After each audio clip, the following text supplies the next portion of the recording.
Ambassador Zethkar's mandibles clicked in barely contained horror as she reviewed the surveillance footage for the third time. The humans were singing. "This cannot be accurate," she muttered, her 6 eyes focusing independently on different sections of the holographic display. "Run the atmospheric readings again." Her aide, a nervous Quillen named Pip, scurried to comply. The data scrolled across the screen in angry red text.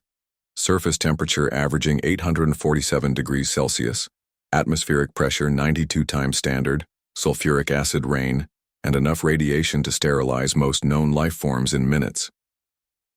The readings are correct, Ambassador, Pip squeaked. Venus remains as lethal as our xenobiologists predicted. Zethkar's attention returned to the humans below. They had established what they called Camp Inferno on the Venusian surface just 6 months ago, after the Galactic Council had unanimously agreed that Venus would serve as the perfect prison planet for the most dangerous criminals in known space. The idea had been simple.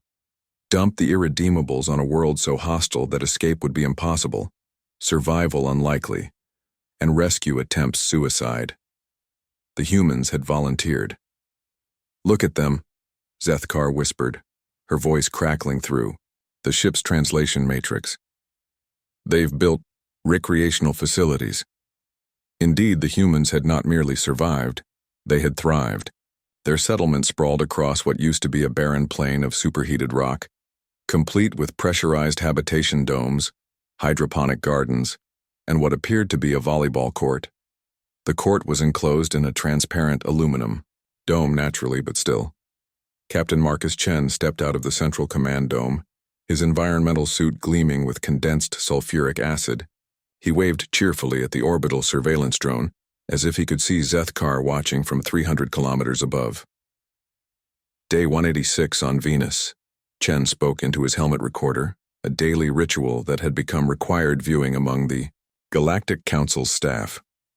Temperatures holding steady at a balmy 462 Celsius in the shade, if we had any shade. The Weather Service is calling for acid rain this afternoon, perfect for testing our new umbrella designs. He gestured toward a group of humans who were indeed testing what appeared to be acid-resistant umbrellas, laughing as the corrosive precipitation drummed against the experimental materials. "Sarah's hydroponic tomatoes are coming along nicely," Chen continued, walking toward a massive greenhouse dome. "Turns out all that atmospheric carbon dioxide is fantastic for plant growth, once you filter out the sulfur compounds.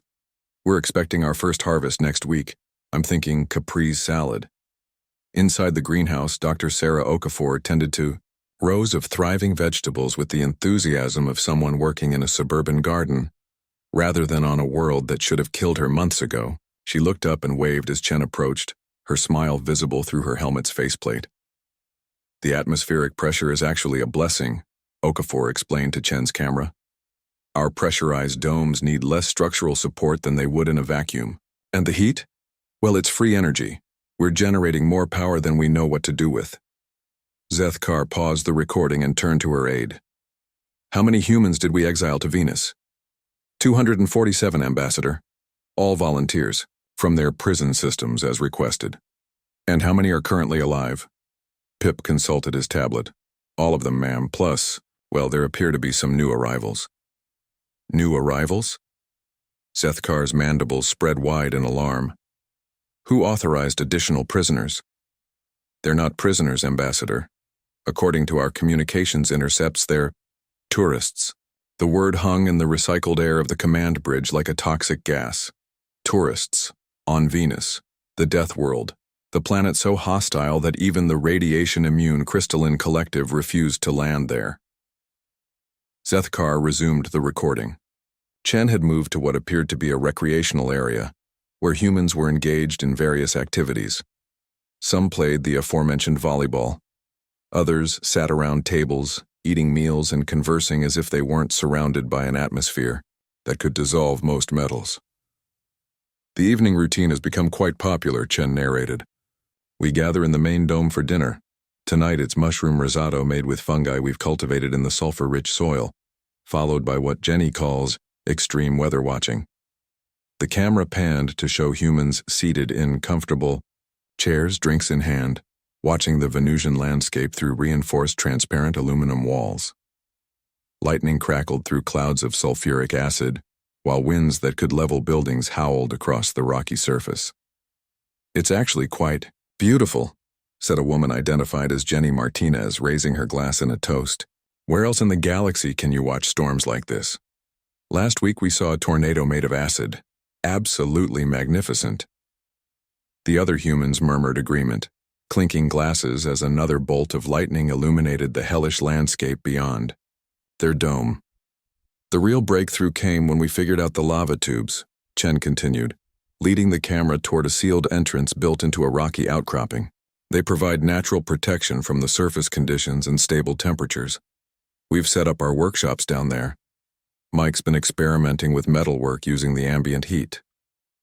Below ground, the camera revealed an extensive network of tunnels that the humans had converted into living and working spaces.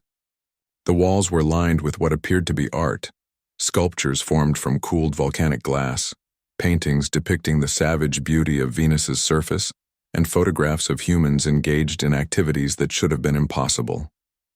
"The low gravity takes some getting used to," explained Mike Rodriguez, a broad-shouldered man working at what appeared to be a forge heated by geothermal vents. "But once you adapt, it's actually kind of fun.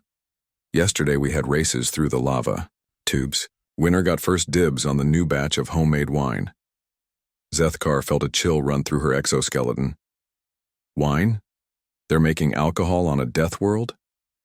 The recording continued. Chen had returned to the surface where the humans were engaged. In their most incomprehensible activity yet, they appeared to be having a party. Tables laden with food were arranged in a wide circle, protected from the elements by a massive atmospheric dome. Humans in their environmental suits moved among the tables, socializing and laughing. 6 months ago, the Galactic Council called this place a death sentence, Chen said, his voice warm with satisfaction. "But you know what humans do with challenges. We turn them into opportunities. Venus isn't a prison, it's a frontier. It's not a death sentence, it's an adventure." He gestured toward the festivities around him. "And sometimes, if you're lucky, adventures turn into the best damn picnics in the galaxy."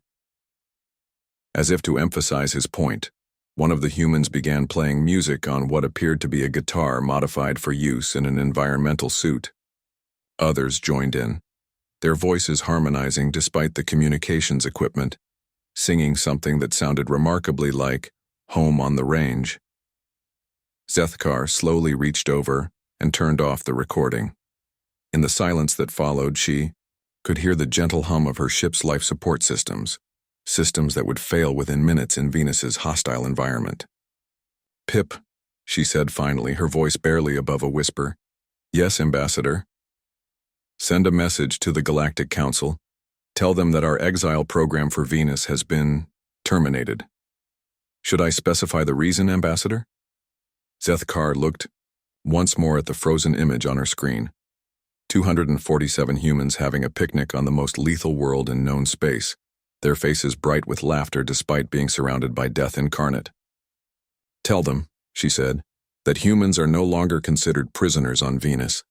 As of today, they're colonists." She paused, watching the frozen humans in their moment of impossible joy. "And Pip? Start drafting a proposal for increased trade relations. Something tells me they'll be wanting to export those tomatoes soon."